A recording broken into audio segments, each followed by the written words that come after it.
Hi, everyone. Welcome to Linked Over Lunch. I'm Nancy Mader, the Director of Transition Projects here at the Federation for Children with Special Needs, and I am with Desi Forty from Easter Seals. Today, we're going to talk about the Youth Leadership Network at the Easter Seals, and we're going to talk about youth groups, self-advocacy, and community involvement. And I want Desi to start by telling us a little bit about herself. Hi everyone, my name is Desi and I'm the Youth Services Manager at Easter Seals. I've been working full-time at Easter Seals for 6 years now. Before that, I was very actively involved both with the youth programming and the camping that we had at the time. And I'm excited to be here today with Nancy to share with you all more about our programs and hopefully get more of these young leaders involved. So, can you tell me a little background on the Easter Seals Youth Leadership Network?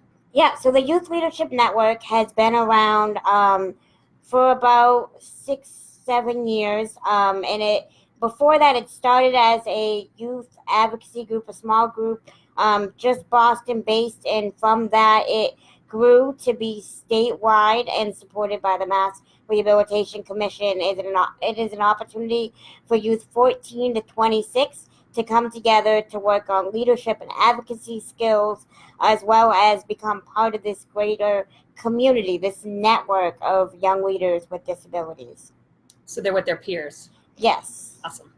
So, what is the Youth Leadership Network? Like, where did it start from, and what kind of structure do you guys have? So what it is, the YON, it's 2-hour monthly groups that happen, like I said, across the state in Boston, Springfield, Worcester, and Bridgewater. And during these 2-hour monthly groups, they're a chance for these youth to come together and again work on leadership and advocacy skills. We have topics like legislative advocacy, self-advocacy. Coming up, we're going to be doing something around intersectionality, and in the future doing lessons around bullying and activities around team building. And it's also just a great opportunity for these youth to come together. And one of the strongest comments we get when we survey youth is they love having this community, this group of others just like them to be able to connect with and learn from. Right. So, why should parents of transition age students and the professionals that work with them know about youth leadership and youth groups? So what's so great about the Youth Leadership Network is it goes until 26, which I know a lot of programs cut off at 22, and I get a lot of phone calls like, my child is turning 22. What is out there for them now? And so the YON is a great transition for these youth to go to, even before they turn 22, but even after 22, up until 26. And we have different opportunities after 26, which I'll talk about later on. But it's a great way for a great outlet for these youth to come together and to meet one another and to build that community. Yep. So, Desi, I've known you for a long time, and I worked at Easter Seals, and I got to see youth come in as young students and leave as adults and completely different people.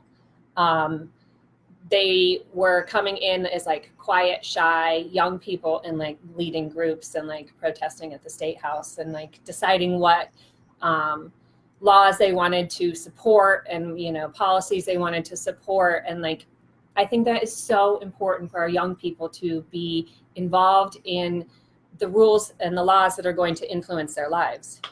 Yeah, and I mean, I've been able to be part of that and to see that over the past 6 years and even longer than that. When I was part of the program, we pushed an initiative to make October Disability History Month in Massachusetts. Right. But from that and that was great advocacy done by young leaders, and from that advocacy we got this proclamation. But then it sort of stalled from there. There was nothing beyond that other than the governor saying every October is Disability History Month. And so now, years later, the young leaders within the network said, hey, we really want to go further with this. We really want there to be a curriculum in the schools and to teach disability history. And so these young leaders wrote letters to the Department of Elementary and Secondary Education. And as of this past October, there is now a curriculum available to all schools, which is really exciting. Yeah. But there's even still way more work to be done. And so a group of young leaders came to me and said, hey, we want to make sure this really gets out there. And so they've started an initiative to hashtag Teach Disability History, and the goal is to let teachers know that this curriculum is out there, and this group of young leaders is meeting continually to figure out what to do next. They're writing letters, they're meeting with school committees, they're connecting to help make this initiative happen. Right.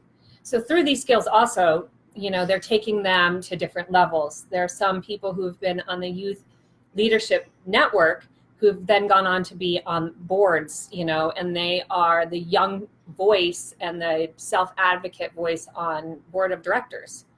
Yeah, so I know right now one of our young leaders is on the board at Easter Seals, Massachusetts, and in the past there was another young leader that was on the board, and I think that's an important skill, that an opportunity we're able to give these young leaders, and not just at Easter Seals, they go on to be on boards on other organizations as well, right? And gain jobs through their networking.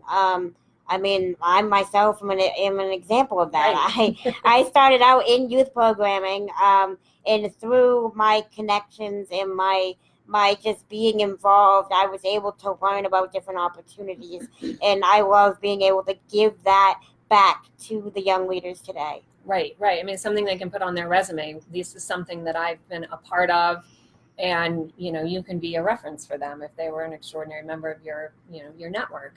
And then building friendships and relationships is a huge part of it as well.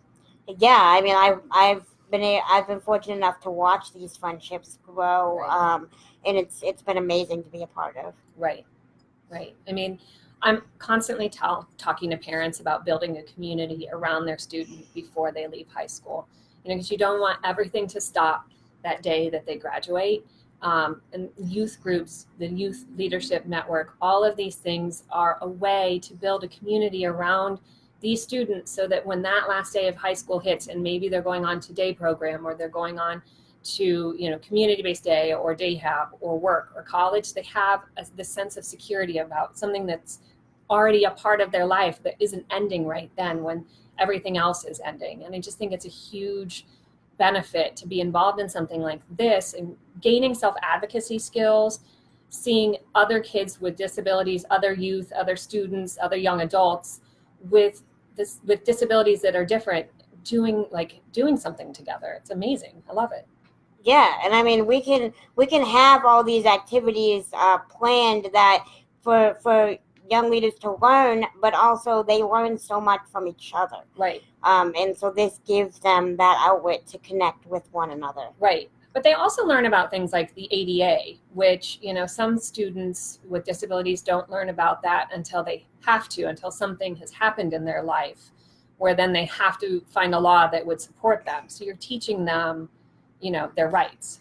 Yeah, I mean, that's something I've seen a lot as well. We do a lot around teaching disability history, and because we think it's important that not only students without disabilities learn about disability history, but students with disabilities. And so I've seen over the years now, if I ask a group that's been coming or a youth that's been coming, what is the ADA, they can tell me what it is, when it's been signed. They're proud to know, to say that they know about it. A lot of times there'll be newer participants that I'll ask that question and they're not really sure, but they're excited to learn, and that's what's exciting about the network. Right. It's awesome. So what are some frequently asked questions, some things that we can take care of here while we're live? A lot of times I get asked, what is the commitment? How do I join? What is the cost? So what the first thing that's the most exciting is this is a free program, free to all youth 14 to 26. And like I said, it happens in 4 cities across the state: Boston, Springfield, Worcester, and East Bridgewater, monthly. And to sign up, all you need to do is you could either contact us, or if you find an upcoming meeting, you could just RSVP and go, and we just have a basic intake that we have everyone fill out, and that's all you need to do. And you do not need to commit to. We have meetings every month, but you could come to one and decide it's not for me, or you could come to one and then take a couple months off and come back again. So there's no commitment, which is really great. Right. So it's not overwhelming, and you can decide when you're ready and how active you want to be in the group. And I should say, so after this is done, I'll post all the information in the comments of how you can contact me, or how you can contact us on Facebook or by email or phone.